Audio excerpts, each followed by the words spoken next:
I barely have space to piss or turn around in those tiny bathrooms, let alone get jiggy with it. Flight attendants of Reddit, what happens when you suspect people of having sex in the bathroom of the plane and how often does that happen? How's it going, my viewer? Ready for another story time, my dude?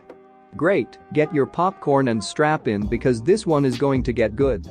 Since you're already here, why don't you do your boy Andrew a favor and hit that subscribe button, or at least like the video. And if you do, I'll give you access to Belle Delphine's OnlyFans. Enough BS, let's get into these juicy stories. Never tried, but read that it's easier to dirty spoon under blankets on a red-eye than use the tiny bathroom. I never get this. On every flight I've been on, there's always lineups for the bathroom. And flight attendants nearby. How do two people get in there unnoticed?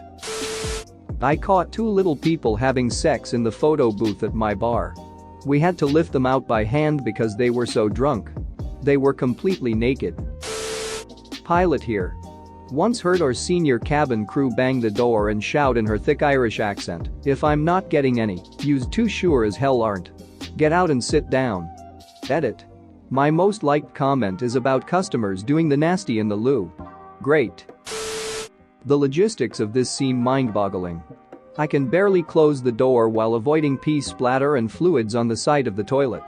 I guess I'm just too grossly uncoordinated to ever be in the Mile High Club. I just can't fathom how to fit all 6 of us in the bathroom. United here. I knock on the door and ask if everything's okay.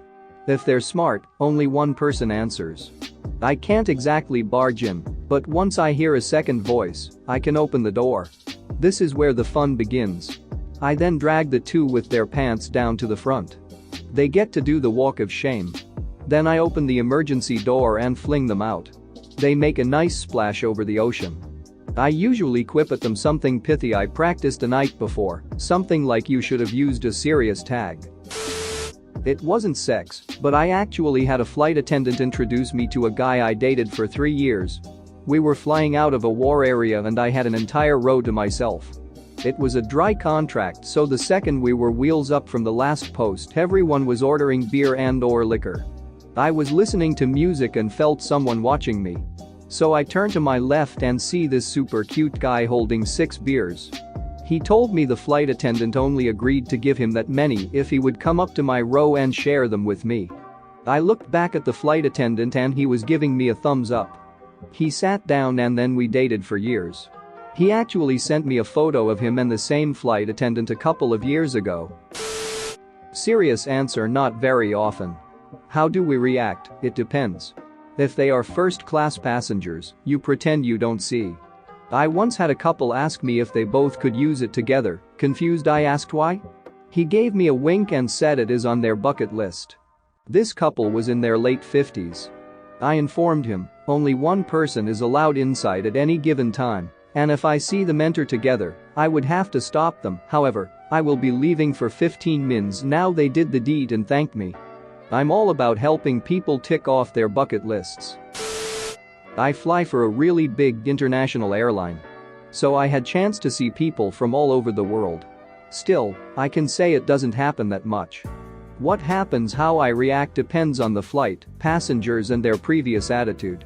Mostly, I just knock the door and mind my own business if they don't disturb others.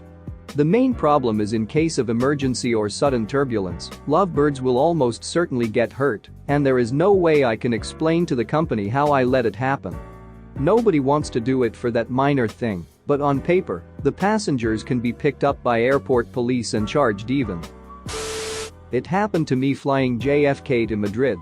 After the meal, lights went down for movies and rest. I was very junior and kept walking the aisles for waters, napkins, etc. Saw this young lady go to the lav, and 2 minutes later a guy went into same lav. I told a senior FA asking what to do and he said, "Nothing. Let them have fun."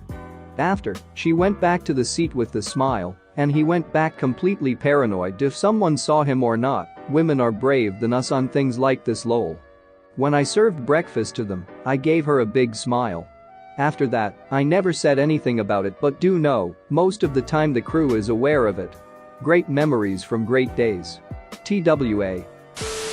It doesn't happen that often because the lavatories are gross and you should never touch anything or you will get chlamydia and die.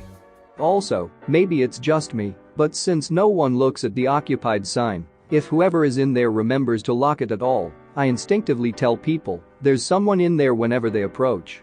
So it's possible people have tried, and I unwittingly kill the mood. And then they have to stand in my galley in utter shame waiting for the bathroom that they don't even have to use as I munch, oblivious, on my salad until their partner comes out, and the two have to have a conversation about the failed event using only their eyes. Okay, not completely related, but my sister was in the bathroom on a flight, and the captain announced, "Ladies and gentlemen, we will be experiencing some slight turbulence." Suddenly the plane dropped, then shuddered and stabilized. What the hell kind of turbulence that was? All I know is I heard the most blood-curdling scream come from the bathroom. My sister comes out of the bathroom like she had just looked into the eyes of death. I suppose she thought we were crashing, lol. When she sat down, she informed me that she had just fallen off the toilet.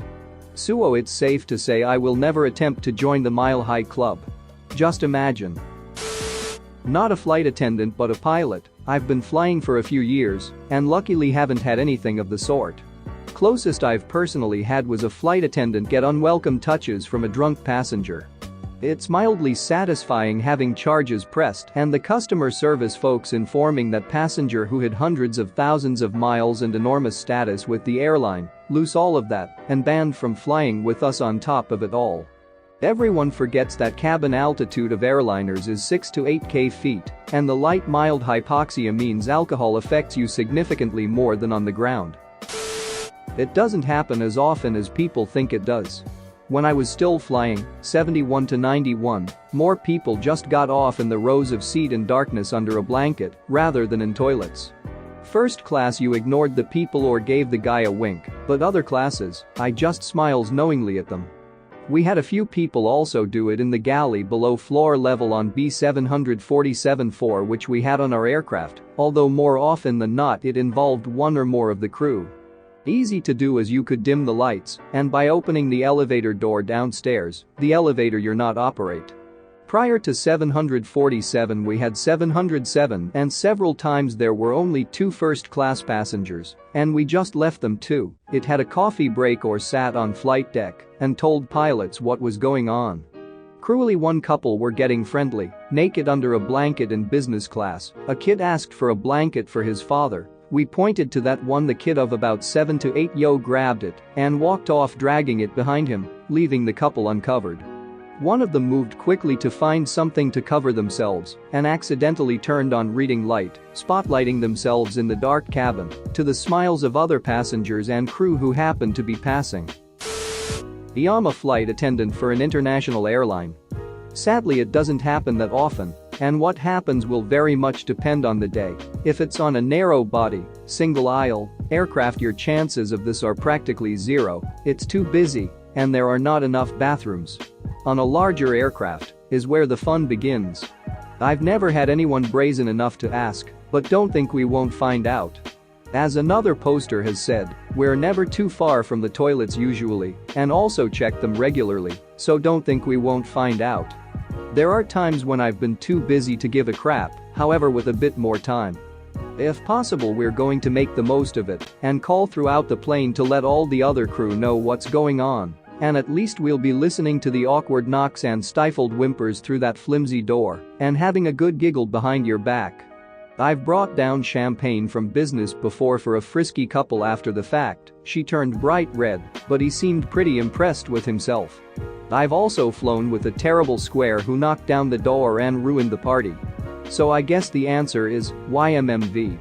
We also know what's going on when 2 people are sharing a blanket across seats. You are surrounded by the elderly, children, etc. Don't be a douche.